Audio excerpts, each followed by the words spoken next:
आखिर कैसे हुआ था भगवान शिव का जन्म और आखिर कौन है इनके असली माता पिता? सच में भगवान शिव का जन्म भगवान विष्णु से ही हुआ था या फिर ये बस एक गलत कहानी है? अगर गलत है तो फिर क्या है इनके जन्म की असली सच्चाई? तो आइए जानते हैं। भगवान शिव, जिन्हें महादेव और त्रिकालदर्शी के नाम से भी जाना जाता है, हिंदू धर्म में एक ऐसे देवता हैं जिनकी महिमा और रहस्य कभी खत्म नहीं होते।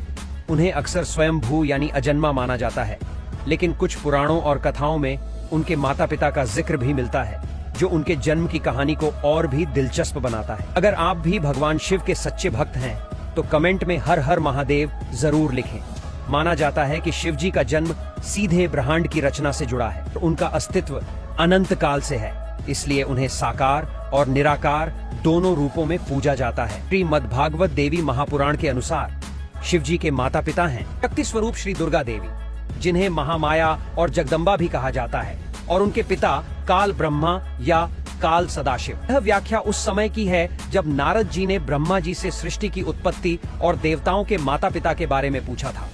ब्रह्मा जी ने स्पष्ट किया कि तीनों प्रमुख देव ब्रह्मा, विष्णु और महेश की उत्पत्ति शक्ति और काल के संयुक्त प्रभाव से हुई, यानी दुर्गा माता और काल पिता की कृपा से। एक और कथा में ब्रह्मा और विष्णु के बीच श्रेष्ठता को लेकर झगड़ा हुआ। ब्रह्मा जी ने दावा किया कि वे विष्णु के पिता हैं क्योंकि सृष्टि मुझसे बनी और मैं प्रजापिता हूँ।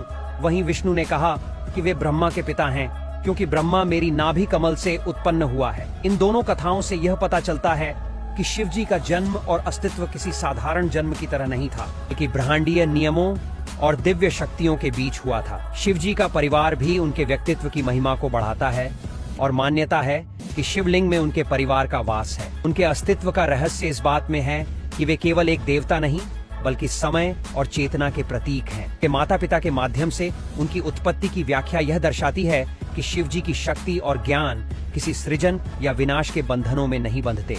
वहीं उनके अजन्मा और स्वयंभू रूप की मान्यता यह साबित करती है कि उनका अस्तित्व हर समय और हर जगह मौजूद है, चाहे वे किसी रूप में प्रकट हों या नहीं। इस प्रकार भगवान शिव के माता पिता की कहानी हमें यह समझाती है कि ब्रह्मांडीय संतुलन, शक्ति और समय के बीच शिव जी का स्थान कितनी गहराई और व्यापकता रखता है। उनके जन्म की ये कथाएं यह भी दिखाती हैं कि शिव जी केवल पूजा के लिए नहीं, बल्कि जीवन, समय और चेतना के रहस्यों को समझने के लिए भी महत्वपूर्ण है। उनके अस्तित्व और जन्म की कहानी हमें यह याद दिलाती है कि शिव का ज्ञान और शक्ति सीमाओं से परे है और उनकी महिमा को पूरी तरह समझना लगभग असंभव है। लेकिन उनके माता पिता की कथा हमें उनके दिव्य रूप की एक झलक जरूर देती है और यह दर्शाती है कि शिव जी की पूजा सिर्फ श्रद्धा नहीं,